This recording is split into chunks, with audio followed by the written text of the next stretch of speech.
around the world, and there were lots of co-working spaces, and we decided that let's do that in China.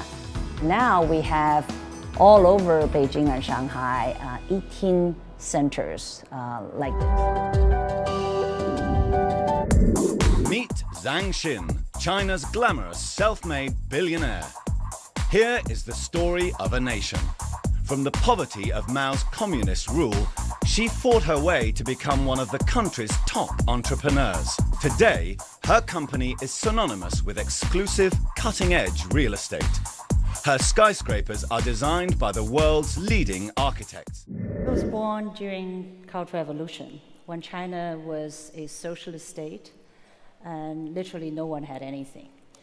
We all lived on government-provided housing and pretty much rationed food. Then about 30, 40 years ago, China opened the door. People were beginning to leave China to get connected to the outside world. I was the lucky one to leave China. I first went to Hong Kong. I became a factory worker there for 5 years. And then eventually I went to England to get education, graduated from Cambridge University, and went to join Wall Street. Now you would have thought that life is pretty good there, right? I've decided that it was better for me to go back to my country and to join the building of the country. So after 15 years away from China, I went back. That was just 20 years ago, in the beginning of the whole urbanization process. So cities were literally being built. And before that, there was hardly any new buildings, high-rises, or new homes. And so for 20 years, we live in a world today that production and building of a city takes so much shorter time than before. In 20 years' time now, I look around that most cities in China are built. And during this time, not only I build the buildings, also build a company, build a family. I have 2 young boys, not so young, teenagers. So that's my story. I always tell my sons that you should do the things that you want to do in life. And don't worry about what other people expect you to do. They might expect you to be a great businessman, to be this and that. But if you want to be a soccer player, go ahead to do that. You know, if you want to be an artist, go ahead to do that. You would only do the best if you want to do it so badly. And that, I think, was the guiding principle for my life. And when you have the passion, and there's no way you don't notice problems. When you go on a construction site, you know, I see a column, I see paint, I see materials. You know, everything is in my eyes, right? So, I mean, I think that's what drives me working, you know, every day to go to the office and thinking, because otherwise, you know, after you build 30, 40 towers, you get bored, right? But it's never boring for me because every tower is like a new baby coming up. And I'm thinking about, you know, how it would be like. And from the day we, you know, imagining to actually the day we turn key.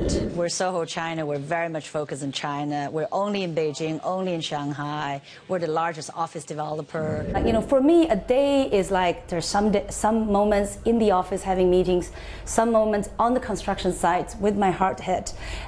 You know, some moments working with architects around the world, some moments just going to see other cities and see how other urbanization is made. What we're doing needs to adapt to the need of the society, to the need of the market. Coming from that background, of a very humble background, and I think it just gave me, it taught me to be persistent, and you know, especially in tough environment, and still be persistent. I think that has shaped me as a person, and I don't know whether that's carried through. It must carry through to my managerial skills. People think about China as a place where, you know, women suffered because young girls, young babies were given away and being abandoned. But that is also true. But in the same time, you also see, especially in the private sector, where women are just, you know, given amazing opportunities. I don't know what it is. I think maybe it's because what socialist China has done to women is called women can raise half of the skies. So as a result, especially in business, in private business, you see a lot of women like me starting a business, women like me with a family, with children, and juggling between things. There's just plenty of us. Culturally, it is true that a lot of families still favor boys. As a result, women are much more driven. And so that's one. And two is because I think it's just a new, vibrant economy that provides a lot of opportunities. Be it men or women, everyone's got more opportunities than in a very established environment. When I was a student, I remember I was a student in England at the time. I had one role model, Mrs. Thatcher. So I used to just watch everything about her, the way she dressed, the way she spoke, the way she interacted with other politicians, and all of her policies and her travels and everything. So that was how I started. In my undergraduate college at Sussex and graduate studies at Cambridge, I was under financial aid. And so there was somebody else's generosity helped me along the way. A lot of the well-to-do families are able to send their children to the best universities around the world. And so in that, I was seeing the missing of the people like me back in the 80s. I was thinking there's got to be a room for these people to be also benefiting from the best education. And that was behind the thinking of setting up this scholarship